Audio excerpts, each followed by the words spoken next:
Backgrounds, love 'em or hate 'em, but they do add something to a picture. I've got 5 tips for you, and tip number 1 is, backgrounds are optional. Stay tuned for more.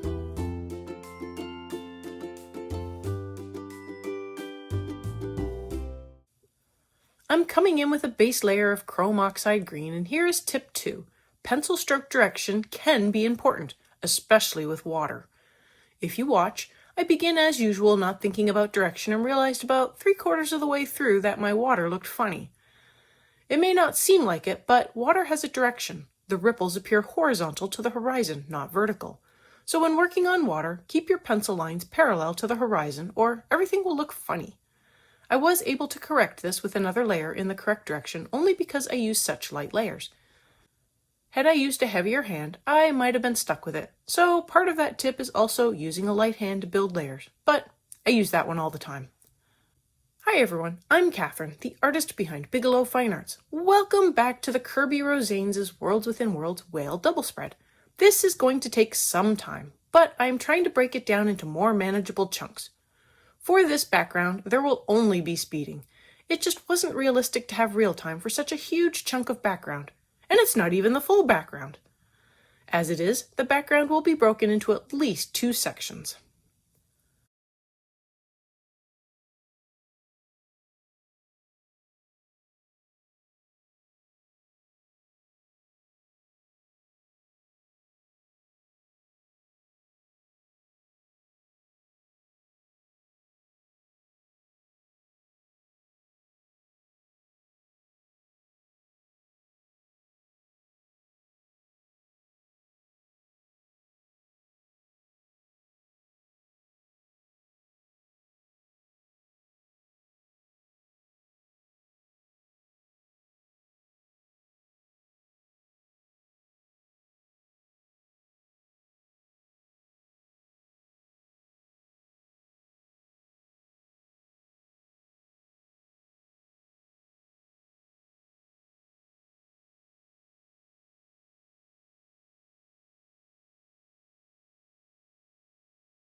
My next layer is chrome oxide green, and I am using it in 2 different ways to fill in the background. First, I'm just adding in a light base layer to darken the color a little more. But I am also going through and adding in darker lines that I keep as parallel to the horizon as I can. I work with areas that just happen to be darker from overlap of previous layers. I zoomed in on a section and slowed it down, so hopefully this is clear. My third tip is to be mindful of creating halos. This happens when the color doesn't go right up to the line, leaving a slight white glow around objects. I sometimes have to make another pass just to focus on eliminating any gaps between my color and the line.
To help the line stand out just a little more, I add in a very light layer of sepia. This isn't a background tip, but holding the pencil way to the back helps force a lighter hand. It's harder to press hard when the tip is so far from your fingers. So a bonus tip. I keep the sepia to the middle of the lines as closely as I can, but I don't worry about staying in the exact center. This will get blended out.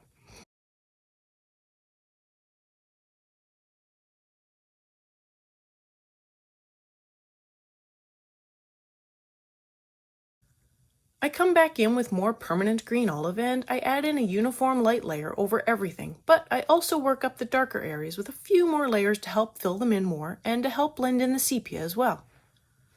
And tip number 4 is that the further away the background is from the view, the lighter it will appear.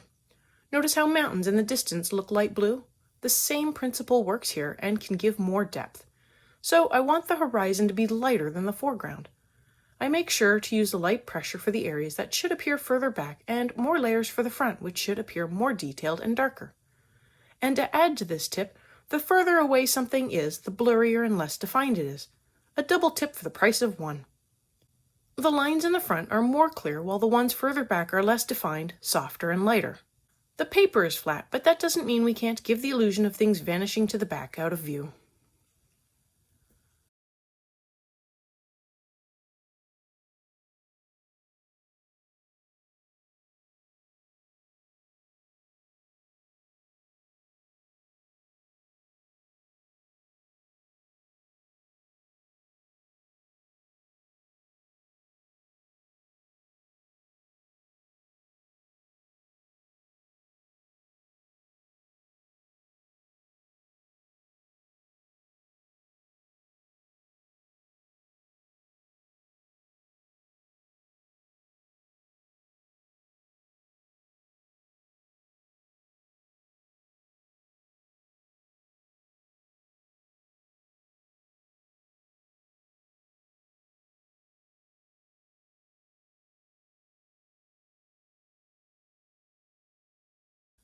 I add in earth green in the same way as I did the permanent green olive. At some point, I don't want to add in too much permanent green olive, or I might darken up the background too much. So I blend in a lighter color over top, and this adds in more layers, helps fill in the tooth of the paper, and helps the blends. I noticed that I have been picking up light glare on the paper. I must have found the perfect angle for everything to bounce back to the camera. Sorry about that. Some of this is the paper curl, which just happens when coloring.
For the darker lines, I come back through with chrome oxide green and I put down another couple of layers, but keeping a light hand. I want them to stand out just a little more, but still blend in.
I come in for a final blend with more earth green, again trying to maintain the light color to the horizon. I know it doesn't look like the earth green is doing anything, but I can see it is making a difference. So after all that, if you choose to do a background, make sure that there are no halos, pencil strokes are going in the right direction if it is important, and the horizon is lighter.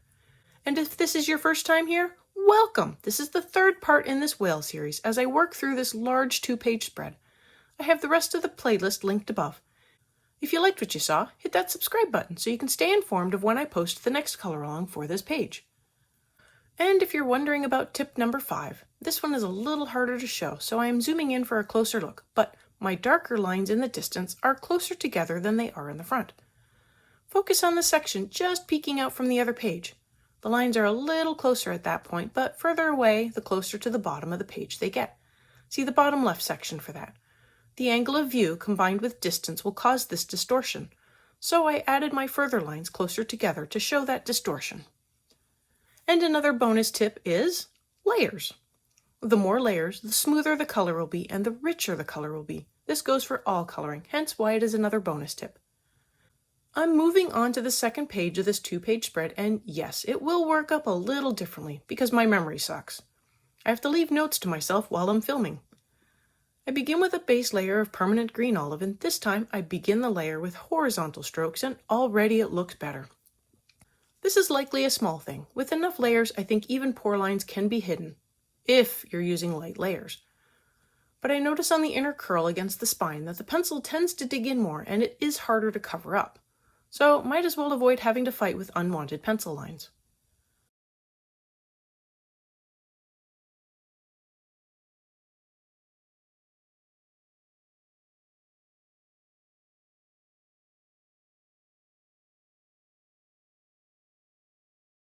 On to chrome oxide green, and if you look at the background on the left before I even really get going, I can see some slightly darker areas where one layer overlapped with another.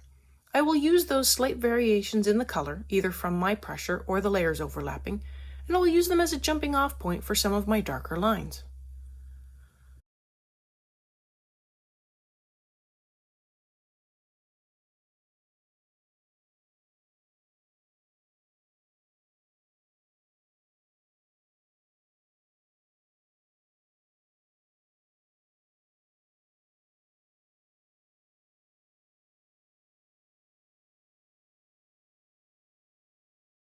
I come in with sepia, holding the pencil further back and adding in light lines, just a little color to help the lines stand out a little more.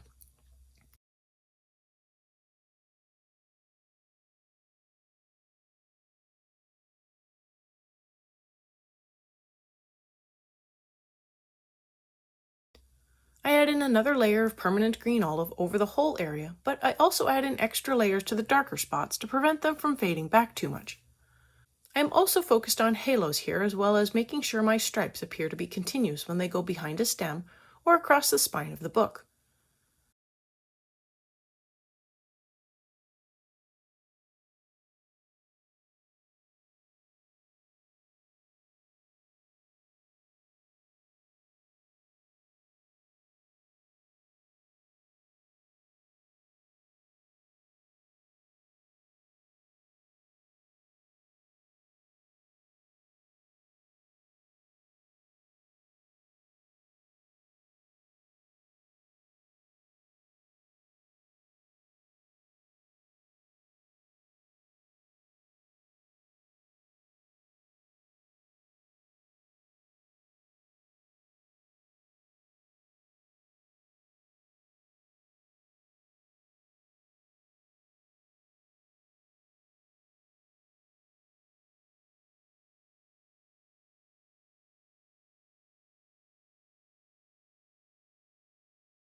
I add in earth green to help with the blends as well as halos, and more layers in general.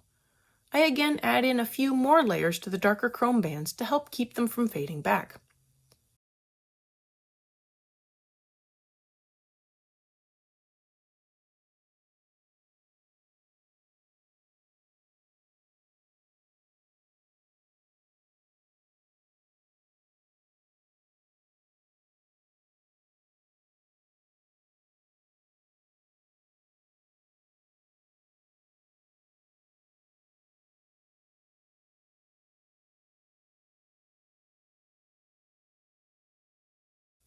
I give the darker stripes more chrome oxide green and ensure I have as continuous of a line as possible around the stems.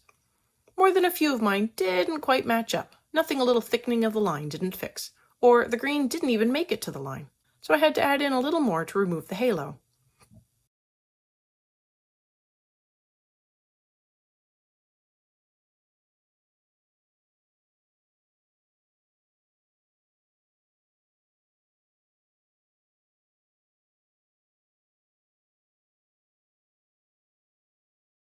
I blend in with a final layer of earth green. I want to give a nice smooth layer while also adding in a few extra layers to the chrome green for a little extra blending. I thought about adding in some other colors, but I felt like these colors worked with the murky swamp water effect that I was going for, and the lily pads stand out from the background. I don't want the background to overtake the picture. I want it to fade back, which I feel like this is doing.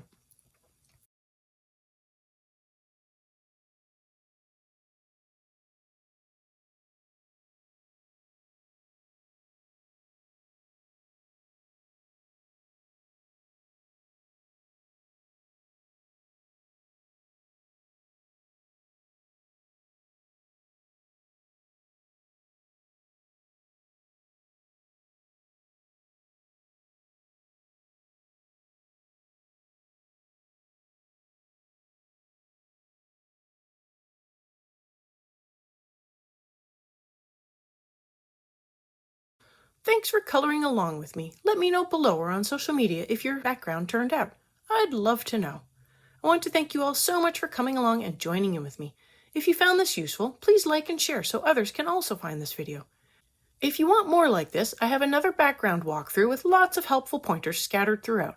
Check that out here. And until next time, happy coloring!